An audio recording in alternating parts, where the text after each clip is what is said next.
കർത്താവ് നല്ലവനാണോ, ദൈവം നല്ലതാണോ എന്നൊക്കെ ഒത്തിരി പേര് ചോദിക്കാറുണ്ട്. പ്രത്യേകിച്ച് ജീവിതത്തിന്റെ അകത്ത് വീഴ്ചകൾ സംഭവിച്ച് പാപത്തിലായിപ്പോയി നല്ലതൊന്നുമില്ലാതിരിക്കുന്ന അവസ്ഥയിൽ ചോദിക്കുന്ന ചോദ്യമാണ്. ബൈബിൾ പഠിപ്പിക്കുന്നു, സങ്കീർത്തനം 100:5 കർത്താവ് നല്ലവനും അവന്റെ ദയ എന്നേക്കുമുള്ളത്. ദൈവം നമ്മുടെ കൂടെ ഉണ്ടെങ്കിൽ അതാണ് നമ്മുടെ ജീവിതത്തിലെ ഏറ്റവും വലിയ നന്മ, നല്ലത് എന്ന് പറയുന്നത്. ദൈവം നമ്മുടെ കൂടെ ഉണ്ടെങ്കിൽ അത് നല്ലതാണെന്നുള്ള ബോധ്യം നമുക്കുണ്ടെങ്കിൽ നമ്മുടെ ജീവിതത്തിലെ സകല കാര്യങ്ങളെക്കുറിച്ചുള്ള കാഴ്ചപ്പാടുകൾ എൻ്റെ നല്ലതിനായിട്ട്, എൻ്റെ നന്മയ്ക്കായിട്ട് എന്ന് തിരിച്ചറിയും. അതുകൊണ്ടാണ് ബൈബിൾ പറയുന്നത്, തന്നെ സ്നേഹിക്കുന്നവർക്കും മുൻനിർണയപ്രകാരം വിളിക്കപ്പെട്ടവർക്കും സകലതും നന്മയ്ക്കായിട്ടല്ലയോ കൂടി വ്യാപരിക്കുന്നത്. ഇത് വിശ്വസിക്കുക.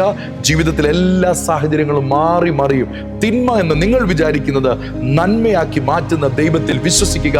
ദൈവത്താൽ അനുഗ്രഹിക്കപ്പെടുക. God bless you.